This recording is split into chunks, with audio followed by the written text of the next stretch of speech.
Vamos dar início, né, à última unidade dessa disciplina. E aí, próxima semana já é N2, né? Se eu não me engano, já é N2. E a outra a gente inicia uma outra disciplina. Então, vamos lá. Essa aula é pequena, né? Como eu já disse para as meninas que já estão comigo com uma certa frequência, ou que já assistiram alguma aula minha, eu sempre digo, vão ter aulas que vão ser mais extensas, que são poucas, acho que nesse curso todo, acho que umas duas, três, tem em média 40, uma hora ou mais um pouquinho. Mas na maioria é meia hora estourando, 30, 40 minutos, certo? Então, vamos lá. Falar um pouco sobre a realidade brasileira, né, em relação aos acidentes de trabalho, que infelizmente o acidente de trabalho ainda é uma triste realidade, né, para os trabalhadores brasileiros. Segundo dados estatísticos divulgados, 5 milhões de acidentes de trabalho ocorreram no Brasil entre 2007 e 2013. Então, é muita coisa, né? Muita coisa, tendo em vista que existem vários tipos de acidentes, né? Sejam eles com afastamento ou sem afastamento, mas não deixam de ser acidentes, né? Não necessariamente alguns acidentes que deixem incapacitado, enfim, seja um pérfuro cortante, um simples, entre aspas, né, comparado a um acidente automobilístico, por exemplo, mas é acidente, certo? Então, é muita coisa, né? E aí é a estatística da Previdência Social, em que 45% desses 5 milhões, né, quase a metade, acabaram em morte, em invalidez permanente ou afastamento temporário. Então, os 5 milhões já é muita coisa, como eu acabei de dizer, seja ele com ou sem afastamento. E mais assustadoramente ainda, né, metade disso aí, quase 2,5 milhões, né, 45%, quase metade, acabaram em morte. Então, é bem grave, ou invalidez, né? Nesse período, o Instituto Nacional de Seguro Social, o famoso INSS, né, desembolsou quase 58 bilhões com indenizações aos acidentados. É muita coisa. A realidade brasileira em relação aos acidentes de trabalho, ainda, né, diante dessa preocupante realidade, o MTE, que é o Ministério do Trabalho e Emprego, lançou em 2015 a Estratégia Nacional para a Redução de Acidentes do Trabalho, onde o objetivo desse trabalho é ampliar as ações do governo para reduzir os acidentes e as doenças do trabalho no Brasil, a partir de quatro eixos. Quais são? As intensificações das ações fiscais, né, das fiscalizações, o Pacto Nacional para a Redução dos Acidentes e Doenças do Trabalho no Brasil, a Campanha Nacional de Prevenção de Acidentes de Trabalho e a ampliação das análises de acidente de trabalho realizadas pelos auditores fiscais do trabalho, melhorando sua qualidade e divulgação. Então, essa questão das fiscalizações, essa questão das análises, né, do que foi que causou esse acidente, de como foi que ocorreu, como é que pode ser evitado, qual o planejamento, né, e aí um pacto nacional onde são mobilizados aí educações em saúde do trabalho, para que esses riscos, esses acidentes sejam aí reduzidos. Situações equiparadas ao acidente de trabalho, né? Então, situações é, similares, né, que estão no mesmo nível que um acidente de trabalho. Então, em resumo, acidente de trabalho é o ato que ocorre durante o trabalho, né? E que traz lesão corporal ou perturbação funcional que causa a morte, perda ou a redução permanente ou temporária da capacidade para o trabalho. Então, resumidamente, o acidente do trabalho é isso, né? O ato que aí influencia, traz essa lesão corporal ou algo que ocasione aí uma perda funcional, né? Seja ele permanente ou temporária. Em decorrência desse ato, o trabalhador terá alguns direitos relacionados a esse acontecimento, com implicações jurídicas importantes. E aí o artigo 21 da Lei 8.213 de 91 dispõe quais situações que se equiparam também ao acidente de trabalho. Equiparam é que se igualam, né? Que mesmo que não seja um acidente em si, mas é considerado, né? Tem as mesmas, os mesmos danos, as mesmas indicações de que um acidente. Então, o acidente ligado ao trabalho, que embora não tenha sido uma causa única, haja contribuído diretamente para a morte do segurado, para a redução ou perda da sua capacidade para o trabalho ou produzido lesão que exige atenção médica para a sua recuperação. Então, embora o acidente envolva outras situações, não necessariamente seja só isso, por exemplo, uma pessoa que já tenha uma predisposição ou que já tenha alguma doença base. E aí, com o acidente, ele piorou, ele teve aí alguma funcionalidade piorada, né? Sei lá, algum movimento, alguma situação piorada, mas que se fosse só o acidente não traria isso. Mas como ele já tem uma doença de base, uma diabetes, uma hipertensão, por exemplo, né? Estou falando em algo mais simples, entre aspas, nada que leve à morte, né? Algo que traga isso à invalidez, mas que não seja a causa única. Só o acidente único exclusivamente não traria tantos danos, mas como ele já tinha outras causas, né? Outras doenças, por exemplo, acabou piorando a situação, né? Então, o acidente ligado ao trabalho, que mesmo que não tenha sido só ele a causa, mas ainda assim é considerado aí acidente de trabalho, né? É voltado aí, encaixado aí nessa lei. Então, mesmo que só o acidente não trouxesse tantos danos, né? Mesmo que ele tenha outras piores depois ou durante, por causa de alguma doença base, ou enfim, alguma descoberta de alguma doença, mas ainda assim é considerado o acidente do trabalho em si. O acidente sofrido pelo segurado no local e no horário de trabalho em consequência de ato de agressão, sabotagem ou terrorismo praticado por terceiros ou companheiro de trabalho. Então, percebam que uma agressão não é um acidente em si, né? Como a gente costuma referir.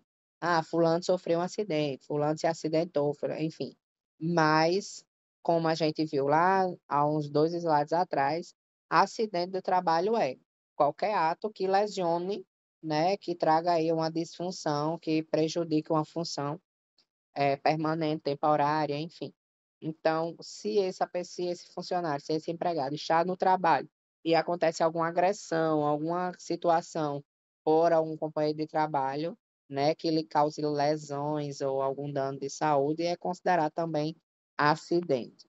Ofensa física intencional, inclusive de terceiro, por motivo de disputa relacionada ao trabalho, ato de imprudência, de negligência ou de imperícia de terceiros ou companheiro de trabalho, ato de pessoa privada do uso da razão, desabamento, inundação, incêndio e outros casos fortuitos ou decorrentes de força maior.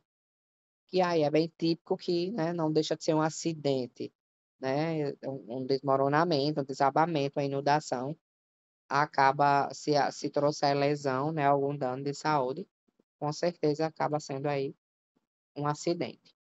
Mas percebam que é, é uma situação que, como é que eu posso dizer, natural, né? Um desabamento, uma inundação. Não foi algo que eu, como empregado, por exemplo, que eu estimulei aquilo, né? Que eu causei o acidente. Não, algo natural, mas eu estava no meu local de trabalho, me trouxe lesão, me trouxe algum dano de saúde, é um acidente também. A doença proveniente de contaminação acidental do empregado no exercício de sua atividade. E aí a gente pode citar, voltando aí para nós como área da saúde, né, um pérfuro cortante, e aí se eu adquirir, sei lá, uma hepatite, um AIDS, né, enfim.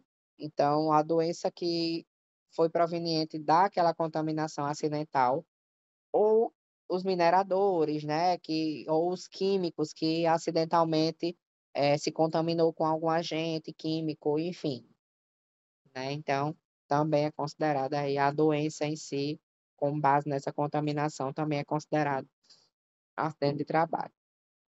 Acidente sofrido pelo segurado, ainda que fora do local e horário de trabalho, seja ele na execução de ordem ou na realização do serviço sob a autoridade da empresa. Então, no caso, a empresa me mandou ir, eu não estou no meu trajeto local, no meu trajeto de casa para o trabalho. Eu estou a serviço da empresa, né? Estou realizando um serviço a mando da empresa. E aconteceu um acidente, né? Desde que seja realmente de ordem da empresa, esse serviço que eu estava realizando também é considerado um acidente na prestação espontânea de qualquer serviço à empresa para lhe evitar prejuízo ou proporcionar proveito, em viagem a serviço da empresa, né, inclusive para estudo, quando financiada por esta, dentro dos seus planos para melhor capacitação de mão de obra, independente se eu estou no meu transporte ou no transporte da empresa, ou, enfim, ou um transporte locado, né, alugado. Então, a empresa me solicitou que eu fizesse uma capacitação para melhor proveito da minha mão de obra, para benefício, inclusive, da empresa, da própria empresa. E aconteceu um acidente nesse trajeto, né, nessa situação. Também é considerado um acidente de trabalho, independente de qual veículo eu esteja. Se eu esteja a mando da empresa, como aí tem, né, na execução, no ar, execução de ordem da empresa, ou em viagem a serviço da empresa. No percurso da residência para o local, né, que é o mais comum, entre aspas, né, é mais rotineiro, então é considerado também acidente de trajeto, certo? Então, de casa para o trabalho ou do trabalho para casa, qualquer que seja o meio de locomoção, inclusive se for um veículo próprio do segurado. Os direitos do trabalhador decorrentes do acidente de trabalho. Inicialmente, devemos estabelecer que a empresa empregadora é responsável pela integridade física do empregado, né, quando em operações e processos sobre a sua responsabilidade, e deve promover condições justas e favoráveis ao desenvolvimento do trabalho. Então, obrigatoriamente, a empresa ela deve dispor aí de condições saudáveis, né, para manter a integridade física e de saúde desses trabalhadores e promovam condições justas, né, para o desenvolvimento do trabalho. E não simplesmente jogar uma meta para que o trabalhador ele execute de forma que ele tenha que se virar com o mínimo de condição que a empresa dispõe. Não, né? Tem que ser aí de forma justa. Outra premissa básica é a obrigação legal da empregadora de cumprir e fazer cumprir as normas de saúde e segurança do trabalho, instruindo os empregados quanto às precauções a tomar no sentido de evitar acidentes e doenças ocupacionais. Então, o que eu sempre falo nas aulas é: não adianta a empresa disponibilizar todos os EPIs, tudo bonitinho, se ela não dá as orientações, se ela não faz o treinamento, se ela não se preocupa, né, em estar fiscalizando se esses equipamentos estão sendo utilizados de forma correta, né, no sentido de que para evitar acidentes ou doenças ocupacionais. O primeiro direito do trabalhador e dever da empresa se desenvolve na obrigação de comunicar à Previdência Social no primeiro dia útil seguinte ao ocorrido por meio de um documento chamado Comunicação de Acidente do Trabalho, que é a famosa CAT, que a gente falou, se não foi aula passada, foi aula retrasada. Eu não vou me lembrar bem agora, mas acho que foi aula passada, que a gente falou sobre a CAT. Então, as beberes ou os beberes que estiverem aqui, que não assistiu a aula passada e não sabe o que é CAT, né? Vejam lá, assistam, que tem uma aulazinha sobre a CAT. E aí, o trabalhador acidentado ou vítima de doença adquirida no trabalho, segurado pela Previdência Social, tem garantido o direito da aposentadoria por invalidez caso o ocorrido tenha como consequência uma incapacidade total e definitiva para qualquer trabalho. Ao auxílio-doença acidentário, caso ocorra uma incapacidade temporária superior a 15 dias. Auxílio-acidente, caso ocorra limitações definitivas para o trabalho, mas não a incapacidade. E pensão por morte aos dependentes do trabalhador de vítima fatal de acidente ou doença de trabalho.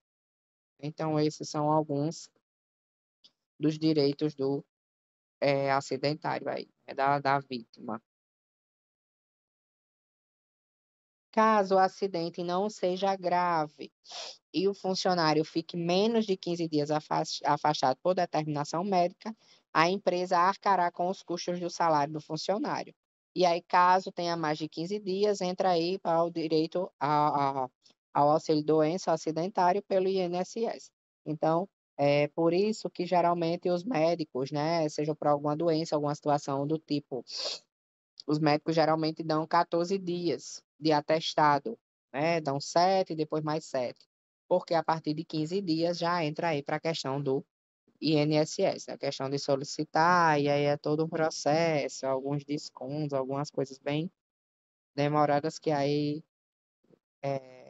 de repente, tem gente que de repente fica bom. Quando fala de entrar aí para o INSS, a partir dos 15 dias, de repente fica bom. Então, no caso de acidente grave, em que afastamento para tratamento e recuperação seja superior a 15 dias, o INSS, como segurador, afastará o trabalhador e o contrato de trabalho estará suspenso. Nessa situação, o órgão previdenciário pagará benefício mensal equivalente a 91% do salário e não poderá ultrapassar o teto de 10 salários mínimos. Né? Então, além de não receber o valor todo, é toda uma burocracia, não é fácil, né? Então, vai ser suspenso aí os direitos trabalhistas dele para dar todo um processo, todo um trâmite aí dessa solicitação, desse auxílio, né, pelo INSS. E aí, além da demora, você não vai receber seu salário 100%, além disso.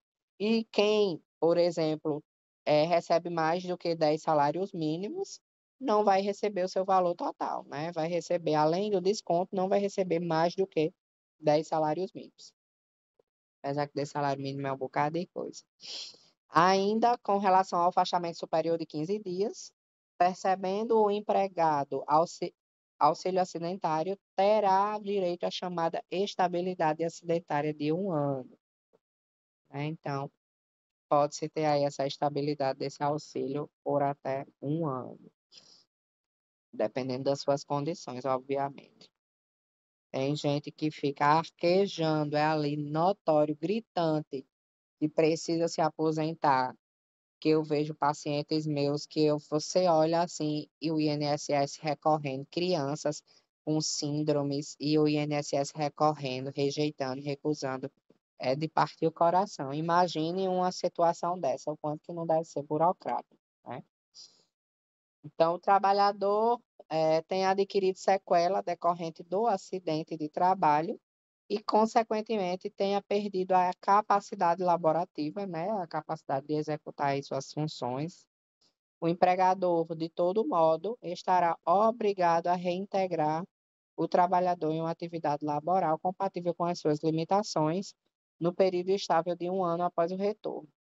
Então, é, se o empregado, se o empregado ele tiver sequelas, né, decorrente daquele acidente, mas ele ainda consiga executar algumas funções, né, tenha perdido aí a capacidade laborativa daquela função que ele exercia, seja um, um, uma, pegando peso, né, movimentos repetitivos, enfim. Então, é, a empresa ela tem por obrigação reintegrar de acordo com aquelas condições daquele trabalhador, né? Então, ele vai voltar para a empresa para trabalhar numa função que seja de competência a nível ali da situação das limitações dele por um período de 1 ano, certo? Só que isso aí não é fácil. Isso aí requer muita briga de justiça. Requer muito, é o que eu estou dizendo. A gente fala que tem direito, tem, mas a gente sabe que não é assim, é tão fácil, vou solicitar meu auxílio. Não é, né? Não é. Tem que provar muita coisa, tem que ter muito exame, muita perícia, muita coisa. Então, enquanto isso, a pessoa está deixando de receber, né? Está deixando e fora os danos físicos, né? É gigante. Então, por isso que essa questão de entrar pelo INSS por uma simples doença ou por uma, sei lá, precisei fazer uma cirurgia, né? Coloca aí devagarzinho os atestados para que não ultrapassem esses 15 dias, porque se ultrapassar, aí tem todo esse trâmite, é bem exaustivo. E em caso de dispensa, a empresa estará automaticamente obrigada a indenizar os salários e reflexos faltantes do período estável. Então, a empresa reintegrou esse empregado, mas ela dispensou ele com 4 meses. Depois de 4 meses, ela dispensou ele. Então, ela ainda tem aí é, 8, né? 8 meses para frente para fazer um ano. Então, ela vai, de toda forma, ela vai arcar com esses custos do, do salário, né? Para esse empregado. Que o período estável é de um ano, então, né? 12 menos 4 sobram 8 meses. Então, mesmo que ela dispense ele, ela vai ter que arcar com o restante dos salários até completar um ano. E aí, o direito da Previdência Social, né? Quais são os benefícios acidentários? O que são os benefícios acidentários? E aí são prestações programáveis, substituidoras dos salários ou não, né? Porque a gente sabe que viu há pouco tempo que tem a questão da porcentagem, então não necessariamente vai ser aquele valor do salário. De pagamento continuado, devidas aos segurados incapacitados para o trabalho, provisória ou definitivamente, ou aos seus dependentes em decorrência de acidente de trabalho ou doença profissional. E aí, quais são os benefícios acidentários, né, dos segurados? São três a saber, nós devemos saber desses três. É o auxílio doença e reabilitação profissional, que é, né, em situação provisória. É a aposentadoria por invalidez, que pode ser provisória ou definitiva, aí vai depender da situação, né, do dano causado. E o auxílio acidente, que é vitalício. Quais são os benefícios dos dependentes? Né? É só um, a pensão por morte. Então, só existe um benefício dos dependentes que é a pensão por morte. Teve óbito, a pensão fica automaticamente para os dependentes. E quais são esses dependentes que têm esses direitos?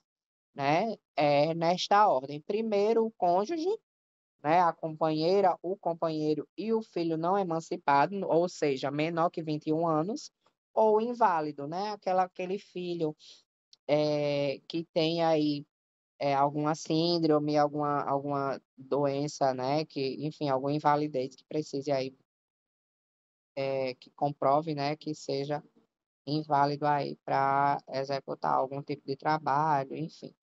Segundo, os pais. E terceiro, o irmão também, né, não emancipado, ou seja, menor que 21 anos, ou se esse irmão for inválido também. Então, essa pensão por morte, né, ela pode ser aí ter esses benefícios para essas pessoas nessas ordens. Primeiro, o cônjuge, né, não é casado, né, mas tem um filho menor que 21 anos, fica para o filho. Não tem nenhum dos dois, mas tem um filho, independente da idade, que é inválido, fica para o filho inválido. Não tem nenhum, não tem filho, nada, nada, né? Bom ou inválido, não tem nada, fica para os pais. Não tem pai, fica para o irmão, se, né, menor de 21 anos ou irmão inválido. Então, é nessa ordem, é por anulação, certo? Se tem, fica, se não. O que é o auxílio doença?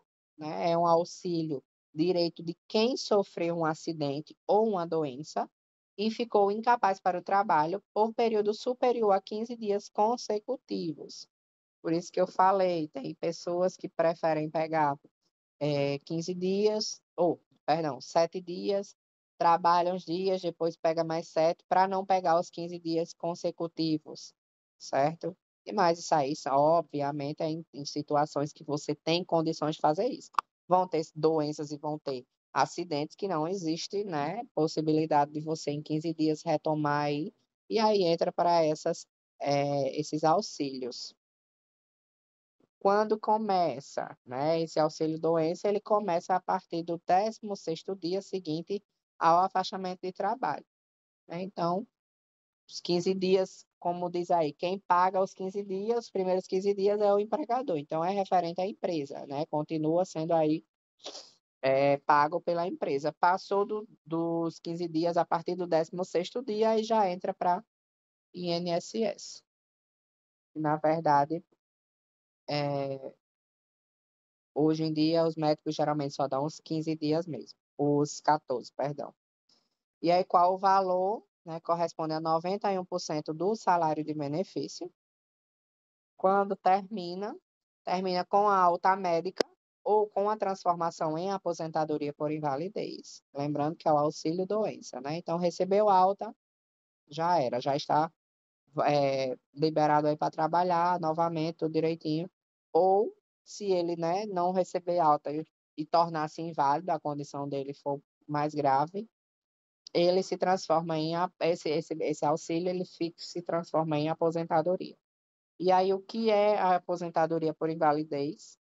É uma aposentadoria para quem sofreu um acidente ou doença e foi considerado incapaz. O próprio nome já fala, né? Quando você se torna inválido é porque você não está capaz, né, de acordo com as suas debilitações, de executar, de exercer aí o trabalho, né? E insuscetível de reabilitação para exercício de trabalho que ele garanta a sua subsistência.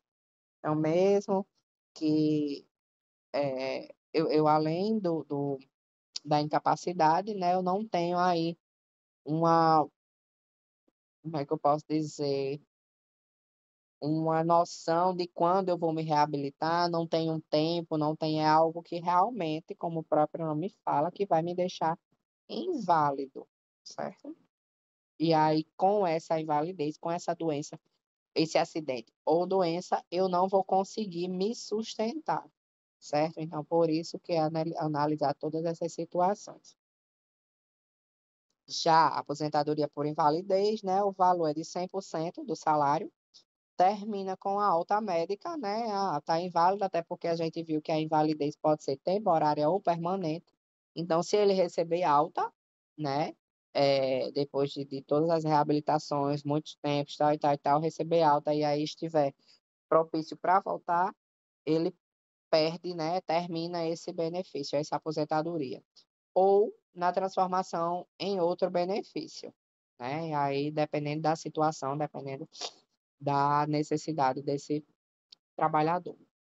O que é o auxílio acidente? É um direito concedido como indenização ao segurado quando, após a consolidação das lesões decorrentes de acidente ou doença de qualquer natureza, resultar em sequela que implique na redução da capacidade funcional.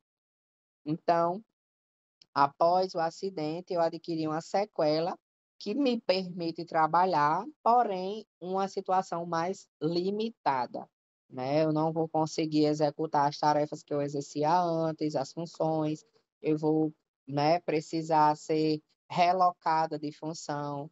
Então, isso entra aí, é isso que é o auxílio acidente, né? Quando há essa redução dessa capacidade funcional. E aí, meu obrigada de sempre. Deixa eu sair aqui.